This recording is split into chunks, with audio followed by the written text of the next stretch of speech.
Ticket না পেয়ে বিক্ষুব্ধ নেতা বিধায়ক, চাপ বাড়ছে পিসি ভাইপো। মঙ্গলবারের পরে বুধবারও দিকে দিকে তৃণমূল নেতাকর্মীদের বিক্ষোভ চলল।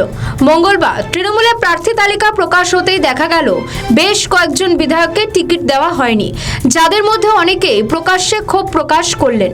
আবার কেউ কেউ দলীয় অনুগামীদের কাছে নিজের অসন্তোষ প্রকাশ করেছেন, জানিয়ে এখন গোটা বাংলায় চর্চা চলছে। তৃণমূল সবচেয়ে বেশি বিব্রত যে প্রার্থীকে নিয়ে, তার নাম শওকত মোল্লা। অভিষেক ঘনিষ্ঠ এই নেতা প্রথম থেকেই ভাঙড়ের দায়িত্বে ছিলেন, যদিও তিনি ক্যানিং পূর্বে বিধায়ক। তৃণমূল এবার শওকতকে ভাঙড়েই প্রার্থী করল। ফলে একদিকে ভাঙড়, অন্যদিকে ক্যানিং পূর্বে শুরু হয়ে গেল তুমুল বিক্ষোভ। এই ধরনের নজিরবিহীন ঘটনা আগে কখনো ঘটেছে কিনা সেটা মনে করতে পারছেন না প্রবীণ রাজনৈতিকরাও। এক প্রার্থীকে নিয়ে দুটি বিধানসভা আসনে বিক্ষোভ। আগের বিধানসভা নির্বাচনে এই কেন্দ্রে জিতেছিল আইএসএফ। তারপর থেকে এখানে তৃণমূল আইএসএফ দ্বন্দ্ব বারবার প্রকাশ্যে এসেছে। ফলে ভাঙড় ছিল তৃণমূলের কাছে প্রেস্টিজ ফাইট, কিন্তু শওকত মোল্লাকে এখানে প্রার্থী করায় এখন ভাঙড়ের তৃণমূলেই বিশাল ফাটল। একদিকে আরাবুল ইসলাম ক্ষোভে দল ছাড়ার কথা ঘোষণা করে দিয়েছেন, অন্যদিকে আরাবুল ঘনিষ্ঠ কায়সার আহমেদও রাগে ফুঁসছেন। তিনি প্রকাশ্যেই বলছেন শওকত প্রার্থী হলে এখানে তৃণমূল জিতবে না। অপরদিকে ক্যানিং পূর্বে তৃণমূল প্রার্থী করা হয়েছে বাহারুল ইসলামকে।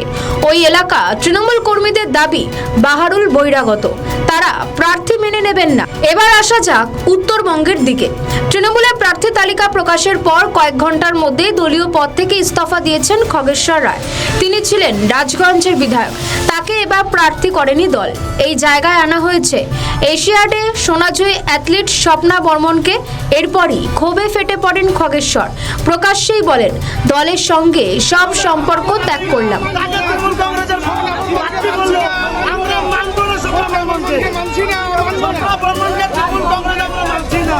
যেহেতু প্রার্থী আমাকে বললো না, সাংবাদিকদের সামনেই বলছি, আজ থেকে আমি জলপাইগুড়ি জেলার তৃণমূল কংগ্রেস দলের চেয়ারম্যান আমি পদত্যাগ করলাম। আমি দলের চেয়ারম্যান থাকবো না। একইভাবে টিকিট না পেতে রাগে ফুঁসছেন চুঁচুড়ার তিনবারের বিধায়ক অসিত মজুমদার। তৃণমূল এখানে প্রার্থী করেছে যুব নেতা তথা আইটি সেলের প্রধান দেবাংশু ভট্টাচার্যকে। এলাকার দাপুটে নেতা হিসেবে পরিচিত অসিত বাবু প্রকাশ্যে ক্ষোভ সেভাবে না দেখালেও রাজনীতি ছাড়া কথা ঘোষণা করে দিয়েছে। বই আছে, ক্লাব আছে, এই তো আমার সুইমিং ক্লাবের প্রেসিডেন্ট বাড়িতে এসে বসে আছে।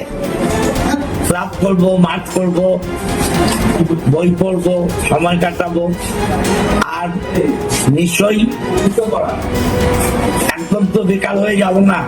যদি মনে করি আবার ভোটে নামবো, প্র্যাকটিস করবো। লয়ার ডিগ্রিটা আছে, বার কাউন্সিলের সার্টিফিকেট আছে, ভোটে নেমে যাবো। রাজনীতি না, রাজনীতি আর করবো না, রাজনীতি আর করবো।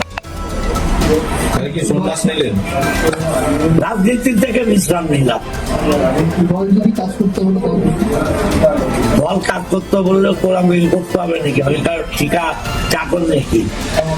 অন্যদিকে ফারাক্কার বিধায়ক মনিরুল ইসলামও টিকিট না পেয়ে নির্দল প্রার্থী হয়ে দাঁড়ানোর কথা বলে দিয়েছেন।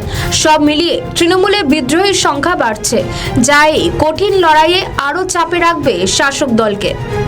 আমাদের ভিডিও ভালো লাগলে লাইক ও শেয়ার করুন, কমেন্ট সেকশনে আপনাদের মতামত জানান। আরও ভিডিও পেতে আমাদের চ্যানেলটিকে সাবস্ক্রাইব করুন এবং প্রতি মুহূর্তে খবরের আপডেট পেতে প্রেস করুন বেল আইকন।